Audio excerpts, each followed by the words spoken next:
Dude, Jack the Ripper, man. This guy. First kill. Am I too dark? I think I need to be a little high or I'm sorry, not high, lighter. I was looking at Fritz Ray's comment when I said high. I think I need to be a little lighter. I'm high enough. I do want studio lights though.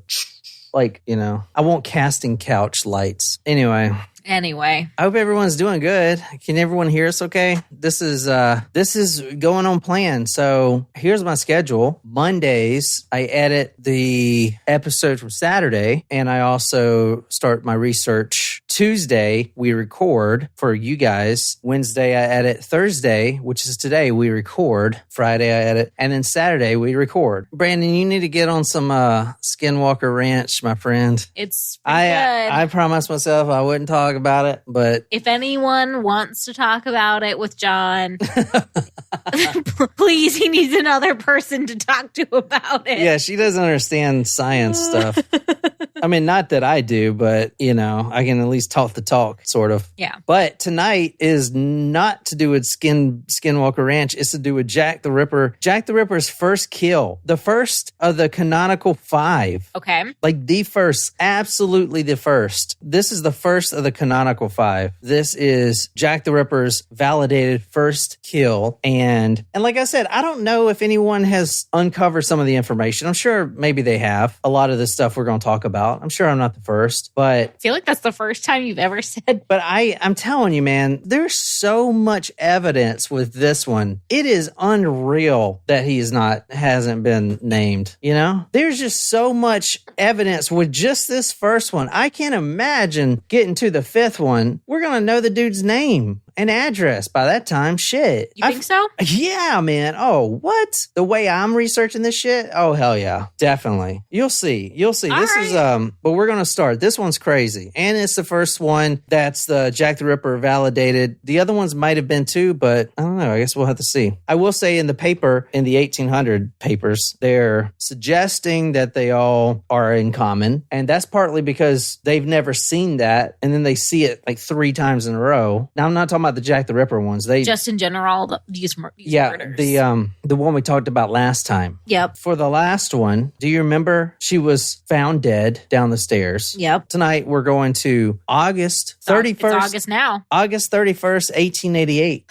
Okay. Oh yeah, that's right down the road, isn't it? On the last episode, we talked about Martha Tabram. Mm-hmm. Martha, and she was killed August 8th. Okay. So what is that? Like 20-ish days? And that was a pretty brutal kill, but not like this. This is something else. With this episode and all the other ones we do here recently coming up, I just want to decide for myself at least if this Jack the Ripper is the same guy as who we've been talking about. Mm-hmm. And honestly, I want to make my own opinion. And with you guys, I want to come up with a name by the end of this. And I think we can. A solid name that everyone agrees with. And I think we can. You got to remember, people think it's a mystery, and it is a mystery. But at the time in 1800s, the police, like we talked about, didn't really care about solving these crimes. That wasn't their job. Their job was to keep the lower class in line. You know what I'm saying? The wealthy created the law enforcement and ran them to keep us in line. So solving some prostitute getting slashed open is low priority, and it only became high priority because the newspapers were sensationalizing it. And it's mostly because, women kept buying the newspapers and going to the crime scenes,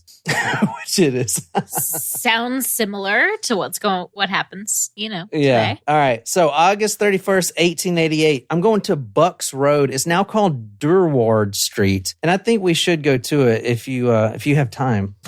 All the time in the world. All right. So I'm going to Google Earth right now. Brandon says it was a royal. Oh, you think Jack the Ripper was royal? It's a good theory. I don't know. All right. We're on the Google Earth for you guys. Mm-hmm. And we're going to Bucks Row. This is where they film Casting Couch.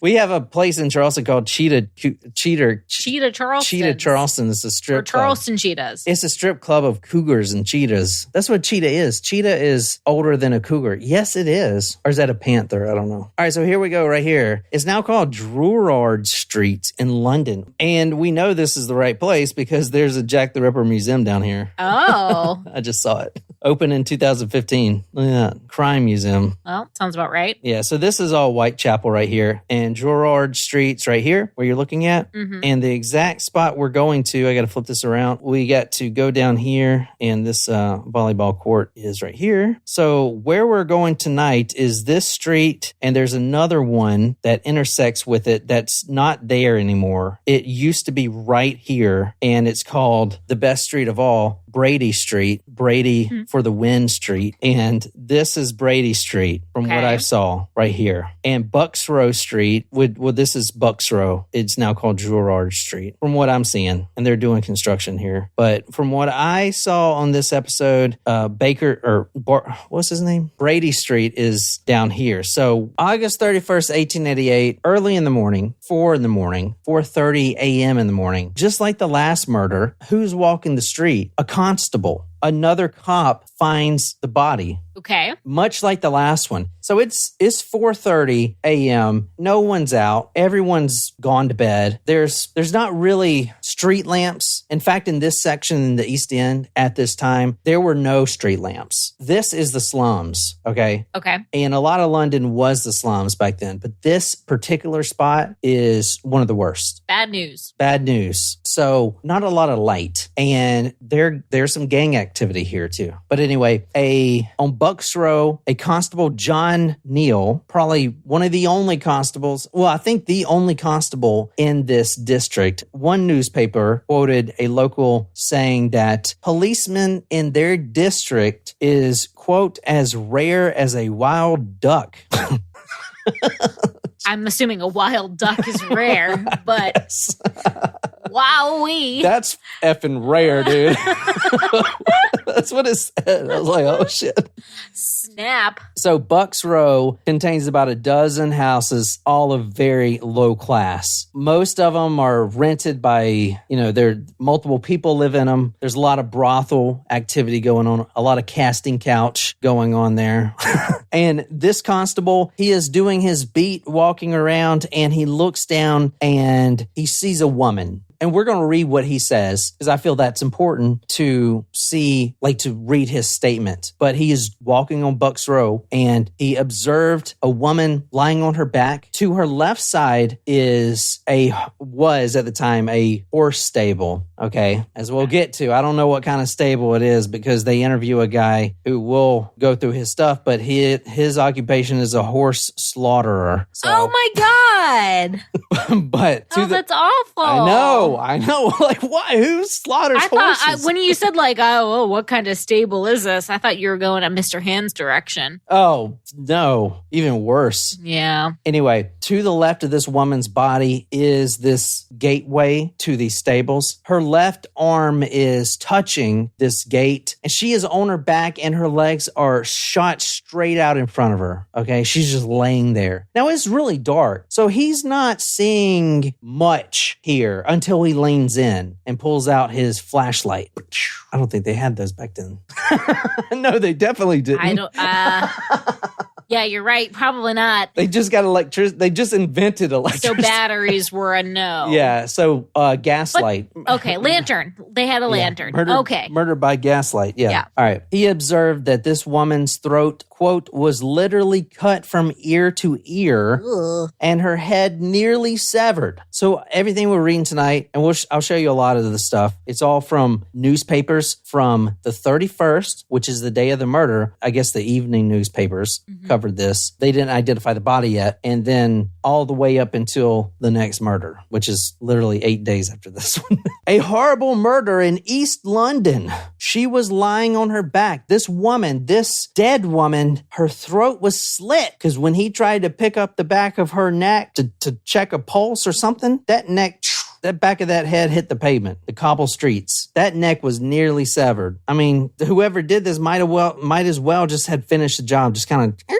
her legs were straight out as though she had been laid down. John Neal, police constable. Yesterday morning, I was proceeding down Bucks Row Bucks Row, Whitechapel, going towards Tom Brady Street. There was not a soul about. I had been round there half an hour previously, and I saw no one then. again. I was on the right-hand side of the street when I noticed a figure lying in the street. So in the street, this is a busy intersection. I'm talking about like... But it's in the middle of the night. Yeah, so no one's over there. And this is like cobblestone type of setup. When I noticed a figure lying in the street, it was dark at the time, though there was a street lamp shining at the end of the row. I went across and found the deceased lying on outside a gateway, her head towards the east. The gateway was closed. It was 9 or 10 feet high and led to some stables. Deceased was lying lengthways along the street, her left hand touching the gate. I examined the body by the aid of my lamp and noticed blood oozing from a wound in the throat. She was lying on her back with her clothes disarranged. I felt her arm, which was quite warm from the joints upwards. Her eyes were wide open. That's weird. Her bonnet was off and lying at her side, close to the left hand. That's also weird, kind of just placed there. That's about all he says. So, kind of crazy, right? Yeah. No, this is common shit. I mean, for the times, this was wild. Yeah. A lady. This is where it really ramps up here. But this lady was a prostitute, correct? Yeah, she was. So it's difficult to say that though, because these ladies, yeah, they would do that, but they would do anything. No one had money. Like this is a slums. She was living at a place, like a little hotel, basically. She was staying there with 3 other women who helped identify her. And she was paying, I think, like 5 shillings a night or whatever to stay in this lodging. However, this night she didn't have it, so she couldn't rent the room. That's why she's on the street. But it's really important what you just said, because we need to find out where she was going and what she was doing. If she was walking around trying to make money that night as a prostitute, that right there could be a huge lead, because it could be a John. Okay. Yeah. So it's very... I just assumed that was, I mean, that's part of what everyone knows about Jack the Ripper, right? Was that it was all prostitutes, right? Yeah, that's true. But what I'm seeing is, all right, that's not exactly true. I mean, yeah, it is. They were all prostitutes, women of the night. Yeah. But like I said... But it was more like circumstantial. Like that wasn't her... Oh, yeah. It was if something else wasn't working or something. You know what I mean? Exactly. Interesting. So all the women here, and I don't know about the next ones we're going to do, but they weren't married, or like she was married, and the last one we did, Martha Tabram was married, but they've been divorced for like 13 years. And another interesting thing with this one, and perhaps the next victims, I haven't done those yet, is like this woman and the last one we did was 45 years old-ish. Okay. This woman was at the side of the street, her throat cut right open from ear to ear. The instrument which did the deed was done tracing the throat left to right. Let's talk about her neck injuries. She is bad. Like more than just the throat slitting, you mean? Well, yeah, the throat injuries. Yeah. This is not just, we're going to get into all the severedness. All right, well, let's start with the body and kind of go up to the neck. Her hands were bruised, so we think there was and the paper calls it a severe struggle. She has a ring impression, so a tan line. However, and the ring was not there, and this may be important, but the ring was taken off, so perhaps a trophy, right? Okay. Her front teeth, at least 5 of them, were knocked out. Whoa. Were knocked out. Yikes. So a brutal punch. Yep. Okay. She also had a slight laceration of the tongue. I don't know what that could be. I was thinking if she was a prostitute, maybe the John could have started getting heated kissing and then bit the tongue. Or maybe she bit her tongue like falling or something. Oh, yeah. That's a good point. That's most likely it. The right side of this woman's face, there was a bruise running along the lower part to the jaw. And the paper says this is most likely caused by a blow of the fist or pressure by the thumb. So a blow from the fist, like punching, or someone holding down the head with their thumbs, like, Thanks for that. So that thumb impression. Okay. The cop is the one that called that. I thought that was kind of interesting. I don't think I've ever seen that anywhere before. No, I don't think so either. Yeah. Her head have found to, quote, have been nearly severed from the body. Well, like what is your neck? Like 3 inches maybe, or like front to back? I mean, I don't know, 4 inches? 5, yeah, maybe. Yeah, so this was over an inch, but that doesn't do it justice. The incision completely severed all of the tissue down to the vertebrae. Ooh. An inch below the left side cut of her neck, there was a circular incision terminating at a point about 3 inches below the right jaw. So a circular incision. So it seems like if there's a long knife or something, it seems like not only did this man, Jack the Ripper, slash from the front, but he also stabbed in the side of the neck and kind of twisted it, making it seems like that was done to try to get the head off, honestly. It may have been post-mortem, but it seemed like he was like ratcheting it. Come on, motherfucker, type of shit, which doesn't seem like a fucking surgeon to me. Nope, not seeing the surgical aspect of Seems it. like a fucking maniac. Holy shit. The vessels on both sides of her neck were severed, and it seems that Jack the Ripper couldn't get through the spinal column, or at least all the way through. He nicked it, got about a half inch, little less maybe, in the spinal column, and that's the only thing holding her head is the spinal column. He couldn't get through it or didn't have enough time. It seemed like he was trying to, though.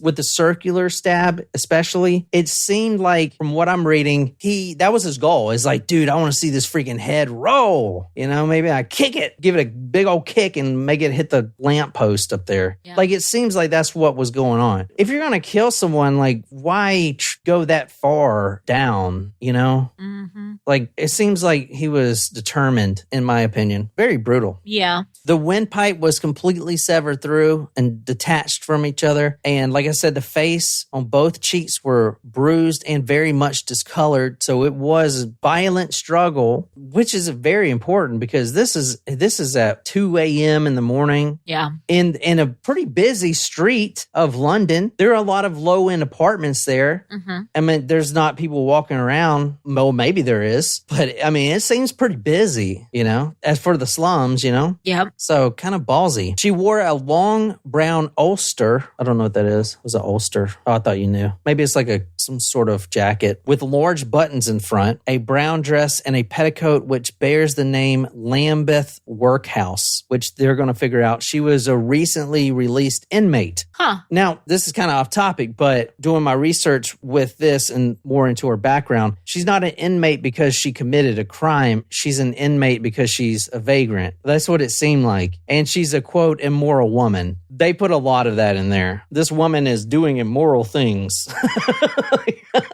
Okay. You know, like if she wasn't so immoral, she would have a husband.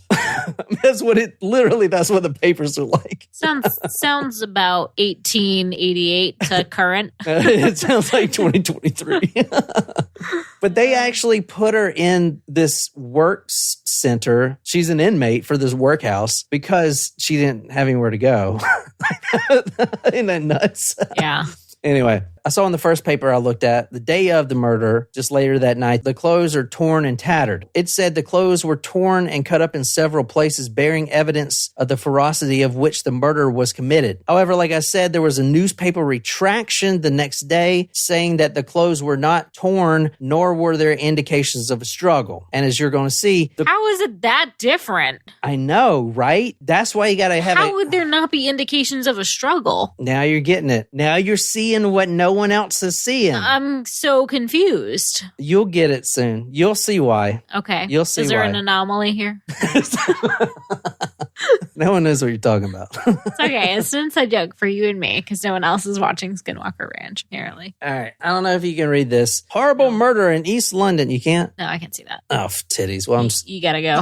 You gotta read it. All right, fuck it. The facts are that Constable John Neal was walking down Bucks Row, Thomas Street, Whitechapel, about 3:45 o'clock this morning. He discovered a woman between 35 and 40 years of age lying on the side of the street with her throat cut right open from ear to ear. The instrument with which the deed was done tracing the throat from left to right. The wound was over an inch wide and the blood flowing profusely. Now, the neck isn't the only thing here. Here's how it goes down. The constables, he calls another constable. They convene on the body. At the same time, someone's going to get the coroner. Coroner's coming. He says, yeah, this is a murder. Mm-hmm. I'm not going to do anything here because it's too dark. Let's just get her back to the morgue. So that's what they do. But he doesn't actually look at the body until it's back at the morgue. In the meantime, one of the constables lifts up the shirt of the woman to see if there were any other wounds. Mm-hmm. And he did see a wound. One of the cuts from her trunk section extends from the base of the abdomen all the way to her breastbone. So the base of the abdomen, probably your belly button, maybe. I would say belly button a little lower. Or I was going to say a little higher. A little higher, all the way up. So at your belly button, all the way up to where your chest is. Probably, I don't know, maybe 6 inches.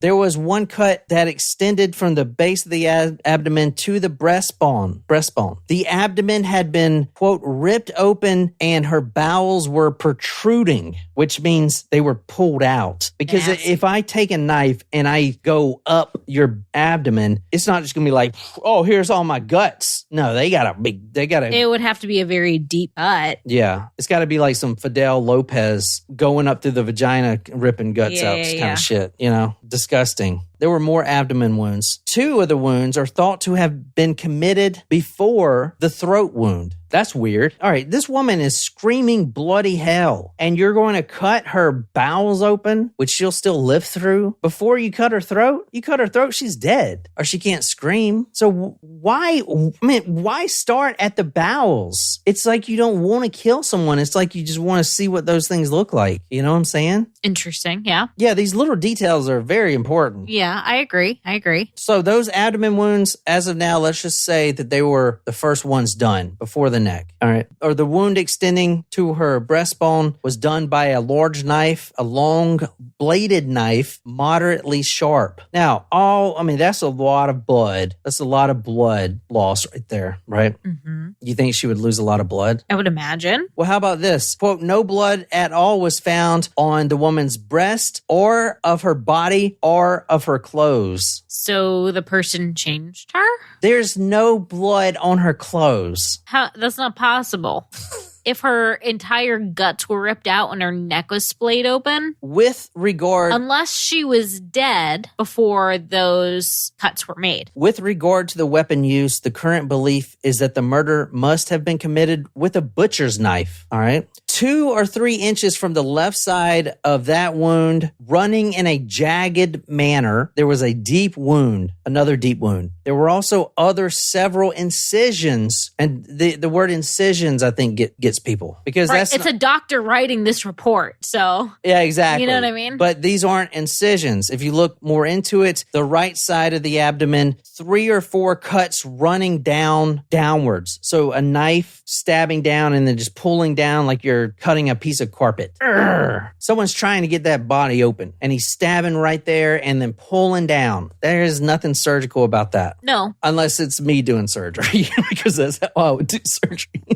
But it also doesn't really sound to me that much like a butcher either. That was another... Yeah, I'm not saying it was. But that's another, conception of what Jack the Ripper could be profession-wise. You think a butcher's carrying around a really dull knife? A moderately sharp knife. That's the word the paper used. I'm surprised you caught that. Not dull, moderately sharp. Moderately sharp. And tell me, how would they even know that? Because they had a hard time cutting. It wasn't jagged. All these injuries were done by the same instrument, and more importantly, they were all done left to right. And, quote, might have been done by a left-handed person. That's another one. I don't know if the left to right thing really holds that it would be left-handed, because we write, when you're writing things, you're still writing left to right. On a page. You read from left to right. So I think people naturally do that movement. Yeah. I am reading from the corner, though. So that's what he said. Not my words. My words are way more elegant. I wouldn't bank on a left-handed killer. Yeah. That's called the stranger. No. You sit on your left hand until it falls asleep. Are you doing that on the casting couch? Let's talk about the blood, because the body wasn't killed here. No, there was no blood around. There was no. There's obviously blood on her shirts and stuff, right? Or her petticoat. But what I'm trying to say is it wasn't slashed open. At this point, with all the information that I just gave you, my interpretation of what I just said would be she was naked when this happened. Oh, okay. Or something to that effect. Her shirt was pulled up, maybe. But that's what I'm seeing at this point. Now, let's talk about the blood. She may have died where she was, but she definitely didn't get stabbed where she was. The attack wasn't there. Exactly. A night watchman was in the street, but heard no screams. And this night watchman was of the stables. He was, that horse stables that were right there. Mm-hmm. And he was, this is a iron wrought gate that separates it. It's no solid partition. So this guy is out at night with a lantern, just kind of keeping guard. And it's not like he had his iPod in. Like his ears are open. So that's how we know it wasn't right there. It just didn't happen right there. Right. Yeah. Makes sense. I'm with you. All right. Quote, there would be drop after drop, 2 or 3 feet and sometimes 6 feet apart for a distance, and then a larger pull or a splash. So let's go from where we're at now, Bucks Row in front of the horse stables, going west, and then turning on Brady Street, going all the way down. So I would say 3 or 4 blocks, or 3 blocks. There were blood droplets on the cobblestone for 3 blocks. Not smears, not drag marks. There were drop after drop every 2 to 3 feet, sometimes every 6 feet apart for a distance, and then a larger pool or a splash of blood. So how explain that? If Jack the Ripper would have killed her there and drug her 2 or 3 blocks, that street would have been smeared with her blood. Right. It would have been blood smears. This is drop after drop after drop. He's carrying her? Either he's carrying her or she's walking. All right. The weird thing about the blood droplets is they were actually present on both sides of the street. That's weird. That is weird. Could he have also... No. Because even if he was also, like, hurt or injured, he wouldn't be on the other side of the street. Why would he? Why wouldn't he be right there? Exactly. So the only explanation for that is what? That body, either her or being carried, was zigzagging to one side of the street to the next. Yes. I mean, that's the only explanation for it. Was she making circles? Interesting. I don't know. Oh, I love this chair. How far down how far away did they walk? It was a good 2 or 3 blocks. It's pretty far down there. All right. Actually, I'll tell you right now. The blood trail was followed down Brady Street for 150 yards, all the way down to Honey Muse Street. 150 yards, so a football field and a half. Wow. A football field and a half. Blood droplets. You don't want to carry someone that far. No. So she was walking, man. That's why they didn't hear her scream, because she didn't get killed there. She got killed, 150 feet away, 150 yards away. Interesting. Yeah. Down Tom Brady Street. I know. And let me go back right quick. Sometimes 6 feet apart were the blood drops, and then there were larger pools or like a splash of blood. So in several different places. So she fell, right? She fell, she leaned against the gate, something, and the blood kind of pulls for a second, and then she keeps walking, or either Jack dropped her. That's the only way to explain it. I mean, that's definitely what happened. Yeah. One gateway on that street had a large stain suggesting the bleeding person had fallen against the wall. So she's walking this mess, right? Yeah. So, I mean, dude, why would Jack the Ripper not kill her and risk it? Because if she bumps into anybody out at night, which the constables are walking. Yeah. Who did this to you? Jack, this guy named Jack or something, or what the fuck? Like, why risk it? 150 yards? Holy shit. That's a long fucking way to let a victim go, Crazy. The body was quite warm around 4 a.m., so they were thinking death occurred around 2 a.m. The brutality... What's up, Natasha? Hey, Wolfie. Hey, Wolfie. What's up, Jesus? Wolfie is also watching Skinwalker Ranch. Are you really? Oh, my God. What? She's on season 2, episode 3. Though. Dude, turn this shit off and go watch that shit. Wolfie, dude, let's start a chat. I'm in the official Skinwalker Ranch Discord. I'll sneak you in there. Dude, this is I ain't gonna talk about it. When the body was taken to the mortuary, a more minute examination showed the actual wounds were of character too horrible to mention in detail, at least until tomorrow's paper. Stay tuned for tomorrow's news. That's fucked. Yeah. The brutality of the murder is beyond conception or description. Not only was the unfortunate woman's throat cut in 2 gashes with a sharp instrument, but the knife was stabbed into the lower part of the abdomen and savagely drawn upwards twice. One cutting the left groin and hip, the other slitting the abdomen as high as the breastbone. This is the 3rd brutal murder of the kind in the locality. And the police believe the perpetrator must be a ferocious maniac. So this is the first of the canonical 5, but they're saying this is the 3rd brutal murder. Mm-hmm. Yeah. So they are tying the police are the Whitechapel murders are all together, and that's what the police and newspaper are saying at this point, that they're all connected. But we knew that one was a private and a corporal. The last one, right? Right. So if they are connected, then it's a corporal, and that large knife could be a bayonet. Yeah. Detectives were soon on the spot and made a diligent search for any weapon which might have been used in the perpetration of the crime. Their efforts in that respect were futile, but from the nature of the injuries, it is conjectured that a knife such as would be used by butchers was wielded by the murderer's hand. A butcher's knife. I'm all on this butcher shit. Oh, you think it's a butcher? And also there were ashes from a cigar. No, I'm just kidding. All right, here's this woman right here, Marianne Nichols, also known as Polly. And this is I think this photo was doctored or something. You tell me why. I mean, it's just way too clear for this time period. Yeah, maybe. Right? Yeah. I mean, look at her. Look at the rest of the photo. It's blurry. The rest of it's very blurry. Yeah. But her face is super clear, right? Yeah. Like, what the hell? What's up with that? I don't know. Kind of crazy, isn't it? Yeah. I mean, how do you even do that? Don't know. All right. I just showed you Marianne Nichols, a immoral woman, a very immoral woman. A nasty woman. Some people knew her as Polly, and this is kind of weird. So she was known as Polly, but she was also seen by a woman whose name was German Moggy, which is kind of like that last pearly pole. Her name was Mog.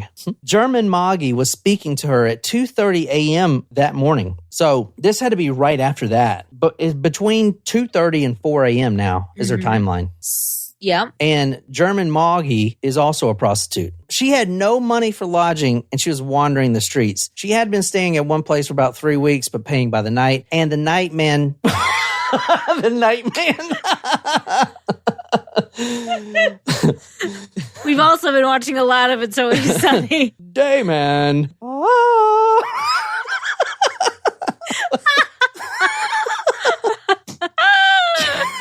Holy shit.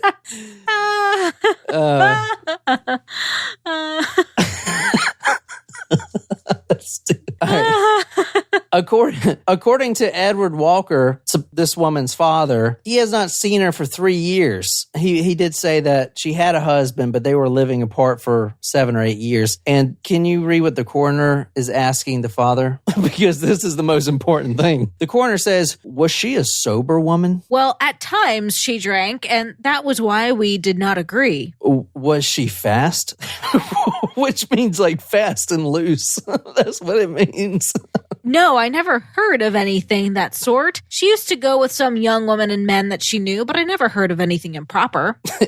Have you any idea of what she has been doing lately? I have not the slightest idea. She must have drunk heavily for you to turn her out of doors. Well, I never turned her out. She had no need to be like this when I had a home for her. This is really important. On the night watchman, okay, of the lodging that she is turned away from, he says this. This is important right here. And I want to say on her body, there was no money found, no coinage. There was only a comb, like a metal comb, and a broken mirror, like a makeup mirror or whatever. She was then the worse for drink, but not drunk, and turned away laughing. This is when the guy said, no, you can't sleep here because you ain't got enough money. She turned away laughing, saying, I'll soon get my DOS money. See what a jolly bonnet I've got now. She was wearing a bonnet which she had not been seen with before, and she left the lodging house. So this is that day, 2 a.m. Yeah. This is 2 a.m. in the morning, right? So she is saying, I'll get my money. I'll get that money. I'll come back here. That's important. I'm going to tell you why here in a second. All right, here's her death photo. Yikes. Now, her nose is all fucked up right there. Oh, yeah, that's broken. So the crime scene photos get really bad on the next one starting. But the next murder, you mean? Yeah, the next murder. Okay. Like they show, here's the guts, buy this paper. It literally is that.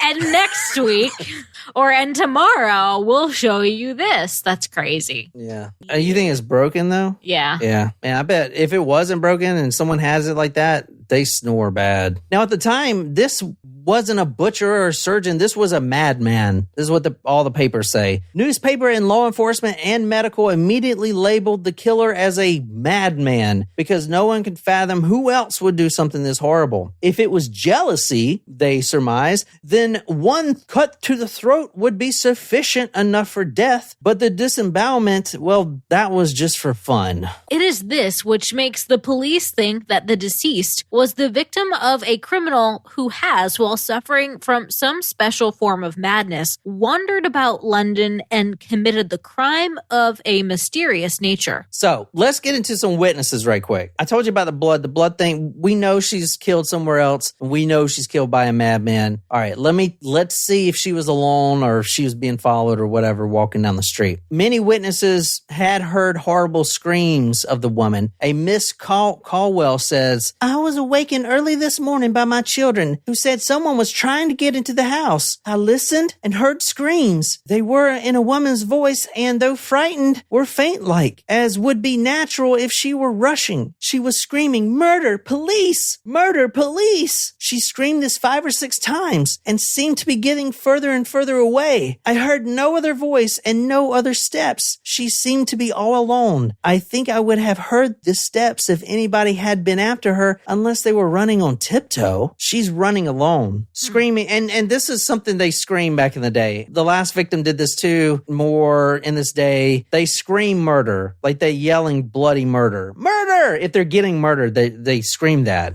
Which is, we don't do that today. We're just like, fuck! Or whatever. They're like, murder, murder! Jeez.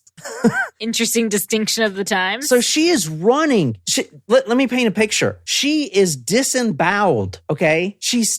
Her throat's still fine because she can talk. Mm-hmm. She has her windpipe. So she was cut at the stables, perhaps, or somewhere else. But she is running. We know that. She is zigzagging. Okay. And she is zigzagging going from door to door. Door to door. Beating on the doors. Got it. Her kids are like, someone's trying to get in here. She's beating on the door. Hoping someone will let her in. She's screaming, murder, police. No one else is behind her. So, and she's... Do you think he's like walking slowly behind her? Yeah, I do. Now that I think about it, because why? She's screaming. But then when we see her final resting body and her autopsy, she has no windpipe. She has no vocal cords. That shit's not connected. She ain't screaming shit if her throat's cut like that. Yeah. So she is disemboweled, or perhaps just slit a little bit. Yeah. But the front of her clothes, at least, like her petticoat, whatever, isn't bloody. That's, don't forget about that. Kind of crazy, right? Yeah. So yeah, I think this guy is walking right behind her, tiptoeing, like I guess. Slowly. But then creepily. But then this woman said that she heard no other steps. Yeah, but if he's walking slowly, I mean, if she's yelling and it's faint to her, yeah, she wouldn't hear someone just walking. Yeah. So it is possible that the killer had followed and finished up his job. In the morning, there was a crowd forming. This is crazy. The blood stains, the blood droplets were all the way down Brady Street, 150 yards. And this is before police crime scene tape. So literally, people are walking over the blood stains.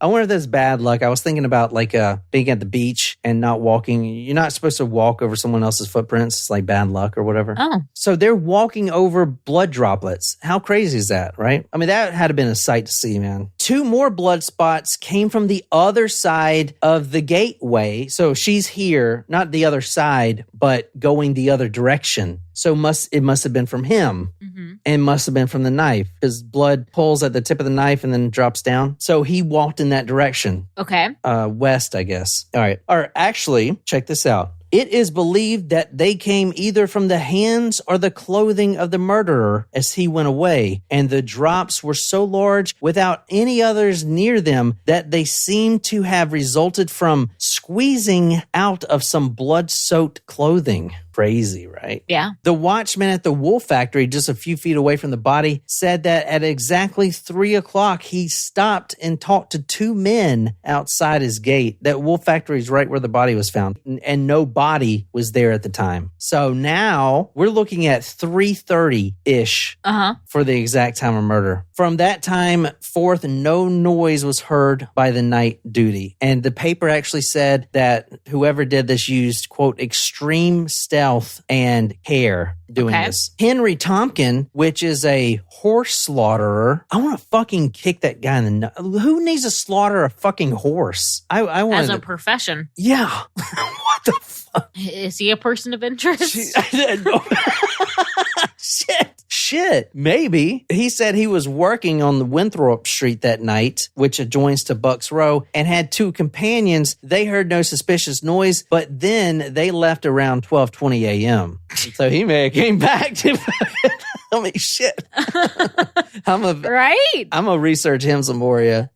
So the Inspector Helson division said the clothes. I want to go back to the clothes. No cuts on any part of her apparel. There were no cuts under the stays. End quote. Okay. So what do you think for leads here?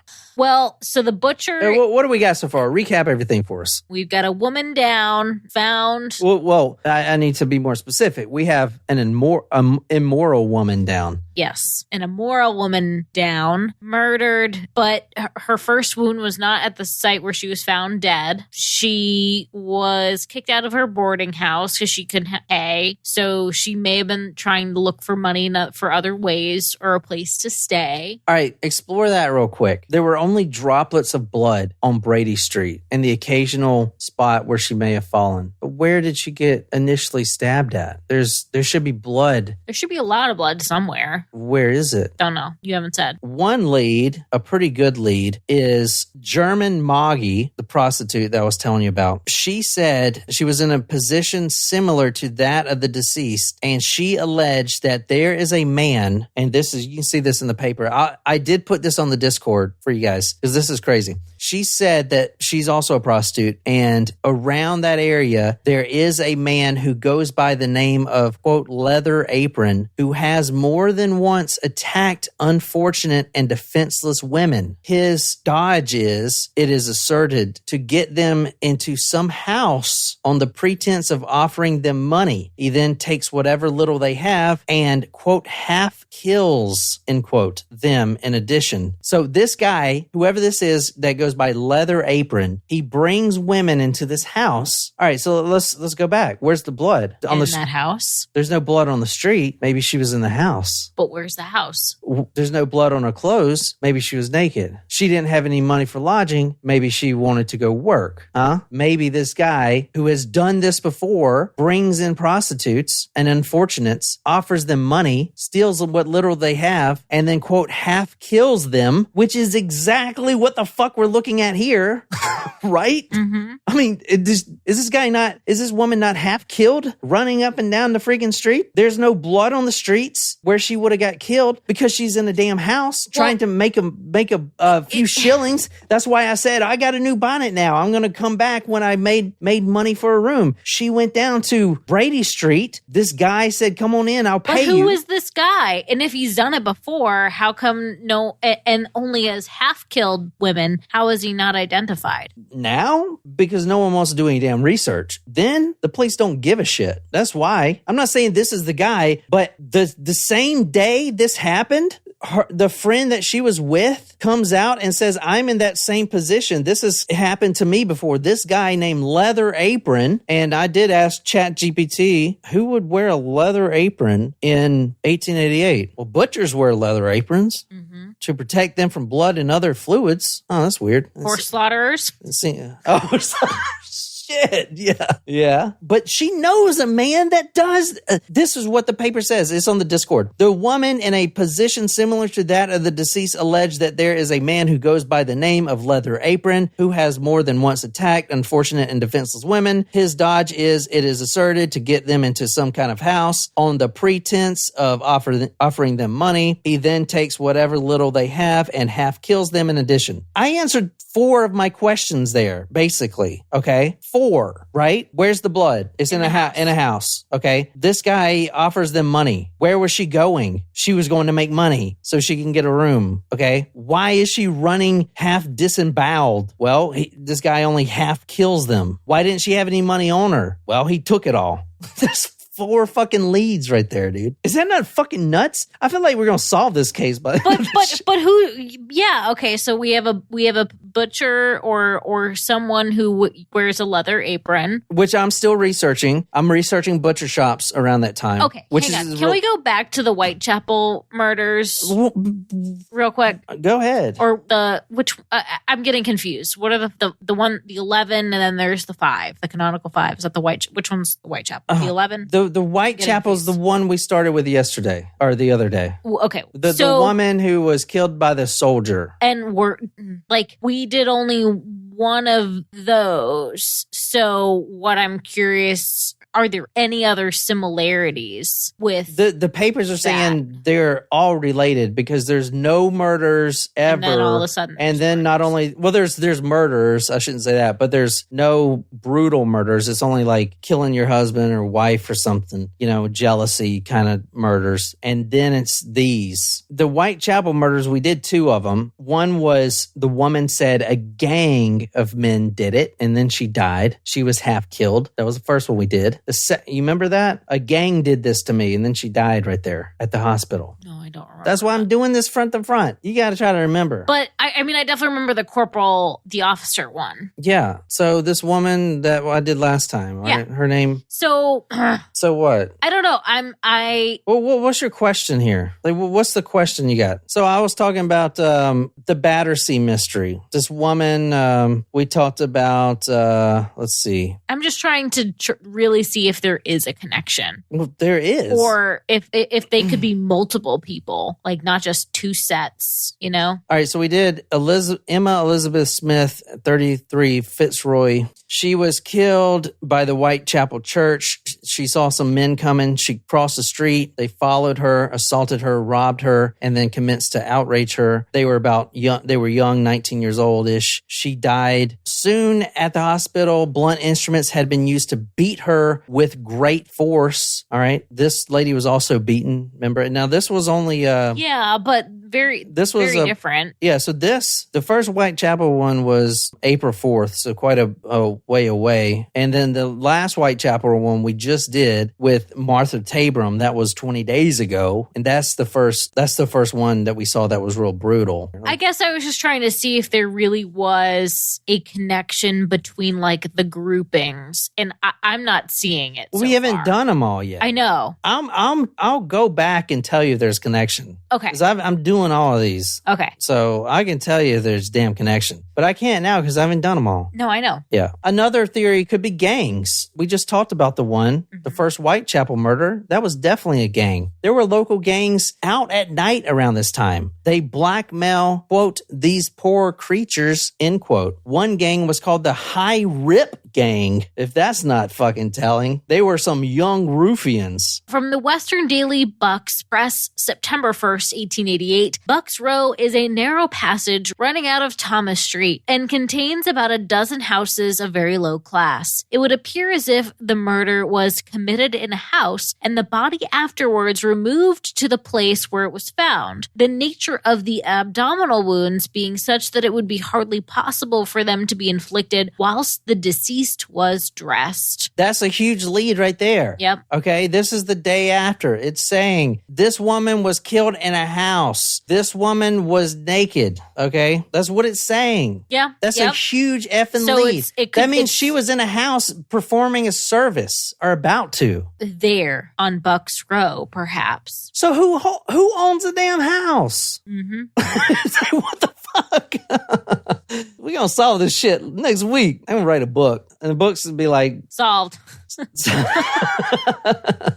That's a huge lead. She was killed inside a house, but whose house? I didn't see a definite place. I'm still kind of going back and looking it up. So she was undressed, but for whom? And I put this newspaper in there. It is believed that these gangs who make their appearance during the early hours of the morning are in a habit of blackmailing these poor creatures. And where their demands are refused, violence follows. So one of them says, hey, come on in here, honey. I got some money. Then she realizes they don't. And then they rob her and do other things to her. So that's all. That's what I got on here, man. Crazy. Wow. And then we're going to do the next one Saturday. And that one happens on the 8th. Sweet. It's a lot of leads, man. We're making progress. If the next cases have as many leads as that and they're all related, I mean, fuck, dude, we could write a damn book. Yeah, we're making some headway. I mean, you know what? I don't know. I'm just saying that. I'm overconfident, but I don't know, man. Just crazy. So much lady killing. Indeed. Hey, man, y'all want me to kill nothing but dudes? We could just do dudes. It'd be like Jeffrey Dahmer-ish. But I don't mind. If y'all don't want ladies, we'll kill dudes. I don't care.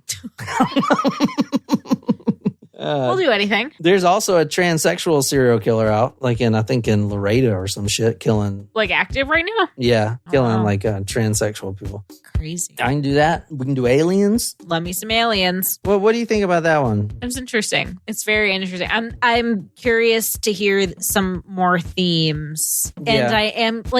I am curious why or if people really do think that the other 11, murders that are not part of the canonical 5, why people think that that's related. I mean, just because the papers are saying it feels related. The papers are trying to sell papers. I think it sounds like that's more their motive here. All right. Well, I hope you guys enjoyed. And until next time, good night, you lovely, lovely people.